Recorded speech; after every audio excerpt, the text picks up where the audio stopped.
Good morning, Murmur, Bhaiti Bonti Hokol, Hokologi, Asumia Digital YouTube channel to let's Ragalam Zonaiso. Ami to class 7 or mathematics or Onoheloni 1.1 to Alosna Koreasilo. Azi Ami, dos number pra Arambho Kori. Amar dos number question to Kidise Ezon Manuhe, Estanapora, 14 kilometer Pubegol. Ezon Manuhe, Kiman Gose, Estanapora, 14 kilometer Pubegol Boligose. Ami Likilolo. কিন্তু আন এজন মানুহে এ স্থানৰ পৰা 6 kilometre পশ্চিমে গল তেতিয়া তেওঁলোকৰ দূৰত্ব অন্তৰ কি হ'ব বুলি কৈছে এজন মানুহে এ স্থানৰ পৰা পূবে কিমান কিলোমিটাৰ গল 14 কিলোমিটাৰ আৰু আন এজন মানুহে এ স্থানৰ পৰা পশ্চিমে গল 6 কিলোমিটাৰ এতিয়া তেওঁলোকৰ কি উলিয়াব লাগে তেওঁলোকৰ দূৰত্ব অন্তৰ উলিয়াব লাগে গতিকে আমি দুটা কি কৰিলো এটো কিমান আছিল 14 প্লাস আৰু প্ৰথমে পূবে কিমান গৈছিলে তেওঁলোকৰ দূৰত্ব অন্তৰ হ'ব পূবে কিমান গৈছিলে 14 কিলোমিটাৰ আৰু পশ্চিমে কিমান গৈছিলে 6 কিলোমিটাৰ এটাকে তেওঁলোকৰ দূৰত্ব অন্তৰটো কিমান হ'ব 20 কিলোমিটাৰ এতিয়া আমি 11 নম্বৰ কোৱেশ্যনটো কি দিছে এজন মানুহৰ হাতত 35 টকা জমা আছে কিন্তু আন এজনৰ 40 টকা ধাৰ আছে বুলি কৈছে এজন মানুহৰ কিমান টকা জমা আছে কৈছে 35 টকা আৰু আন এজনৰ কি আছে 40 টকা এটা ধাৰ আছে প্ৰথমজন মানুহ দ্বিতীয় মানুহজনতকৈ কিমান সহকি বুলি কৈছে আমি লিখিলো প্ৰথম মানুহজনৰ হাতত থকা ধন প্ৰথম মানুহজনৰ হাতত কিমান টকা আছে 35 টকা আছে আৰু দ্বিতীয় মানুহজনৰ হাতত থকা ধন 40 টকা যেতিয়া ধাৰ হ'ব ধাৰ আছে মানে এতিয়ালৈকে মানে কি হৈছে তাৰ হাতত নাই গতিকে ধাৰ আছে এটো আমি কি হল লিখিছো মাইনাসত লিখিছো হে কাৰণে ধাৰ থাকিলে মানে কি হল লিখিম আমি মাইনাসত লিখিছো এতিয়া কি গম পাই যাম গম পাইছানে আমি প্ৰথম মানুহজন এতিয়া প্ৰথম মানুহজন দ্বিতীয় মানুহজনকৈ কিমান সহকি উলিয়াবলৈ হলে মানে আমি এ মানুহ এৰ পৰা যিজন প্ৰথমজন মানুহ তাৰ পৰা আমি কি কয় দ্বিতীয়জন মানুহৰ যিমান টকা আছে হিমানে ধাৰ মাইনাস কৰি দিলে কি পাম আমি কিমান টকা সহকি তাৰ বিষয় তাৰ কিমান মানটো পাম এতিয়া 35 আছে মাইনাস কিমান আছিল 40 এতিয়া মাইনাসে কি হ'ব প্লাস আহিলে 35 প্লাস 40 কিমান হৈ গল 75 টকা এটিকে প্ৰথমজন মানুহ দ্বিতীয় মানুহজনতকৈ কিমান টকা সহকি 75 টকা সহকি বুজি পা আমাক 12 নম্বৰ কোৱেশ্যনটো কি দিছে কোনোটা মঙ্গলবাৰে পুৱা 5 বজাত গুৱাহাটীত তাপমাত্ৰা আছিল 25 ডিগ্ৰী সেলসিয়াস 5 বজাত কিমান আছিল কৈছে কোনোবাটা মঙ্গলবাৰে 25 ডিগ্ৰী সেলসিয়াস কিন্তু বিয়লি 2 বজাত 8 ডিগ্ৰী সেলসিয়াস বাহিল বুলি কৈছে তাপমাত্ৰা আৰু ৰাতি 10 বজাত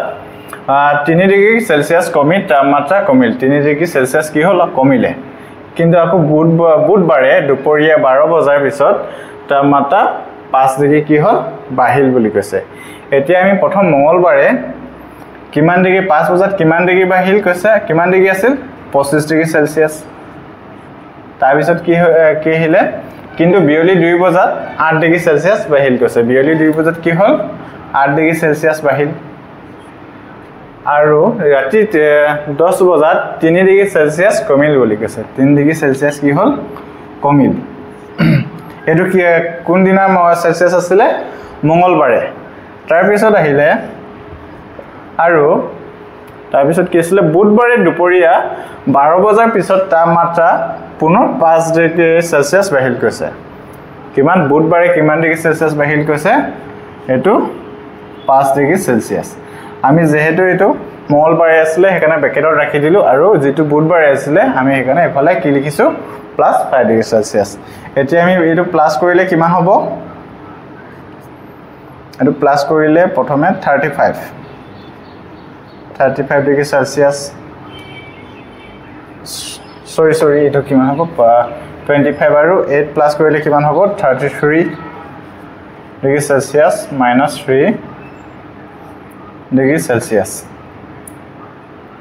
ব্ৰেকেট ৰাখিলো +5 ডিগ্ৰী সেলসিয়াস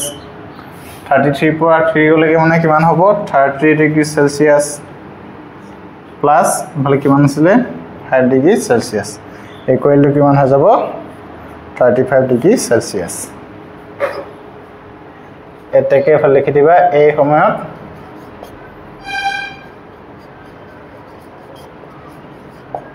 তাপমাত্ৰা হ'ব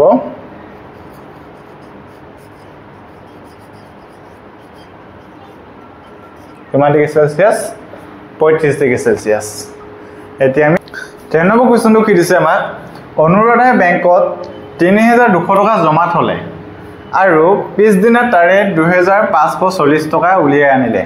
টকাখিনি উলিয়াই অনাৰ পিছত বেংকত অনুৰাধাৰ কিমান টকা হল বুলি কৈছে প্ৰথমে বেংকত কিমান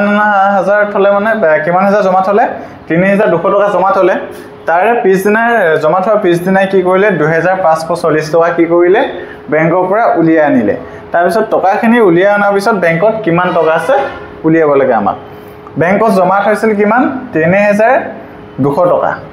আৰু বেংকৰ পৰা উলিয়াই আনিছিল কিমান 2540 টকা আমি জমা থোৱাটো পৰা উলিয়াই আনাটোৱে কি কৰি দিম মাইনাস কৰি দিম আমি পাই যাম গতিকে মাইনাস কৰি মিলি কিমান পালো 0 ইয়াৰ পৰা 1 ধাৰ ললো কিমান থাকে 10 ৰ পৰা 4 গল কিমান 6 ইয়াত 11 11 পৰা 5 গল কিমান 6 গতিকে আমি কিমান পালো 600 টকা এতিয়া কি থাকিলে জমা আছে বেংকত এতিয়া বাকি থকা কিমান বাকি থাকিলে 600 টকা 14 নম্বৰ কোৱেশ্চনটো কি দিছে দুটা সংখ্যাৰ যোগফল কিমান কৈছে -5 দুটা সংখ্যা যোগ কৰি মিলি কিমান পাইছে -5 যদি এটা সংখ্যা 18 হয় যদি এটা সংখ্যা 18 হয় আনটো সংখ্যা কিমান হ'ব উলিয়াব কৈছে দুটা সংখ্যা যোগফল কিমান দিয়া আছে -5 এটা সংখ্যা দিয়া আছে আমাক কিমান 18 এতিয়া আনটো সংখ্যা কেনেদৰে উলাম -5 এটো আহিলে হয় না আৰু -5 ক যদি -18 ৰে কি কৰি দিও আকৌ মাইনাস কৰি দিও তেতিয়া কিমান হৈ যাব -23 এটো আমাৰ কিমান হৈ যাব -23 -23 কেনেকৈ আহিছে চোৱা যদি আমি -23 যেহেতু এটা সংখ্যা দিয়া আছে যদি আমি -23 যেহেতু দুটা সংখ্যা যোগফল গৈছে যেহেতু -23 যদি আমি 18 ৰে কি কৰি দিও প্লাস কৰি দিও যদি যোগফল তেতিয়া কিমান হৈ যাব -5 আহিছে না নাই গতিকে আমাৰ আনটো সংখ্যা কিমান হ'ব -23 বুজি পালা নাই তো আনটো সংখ্যা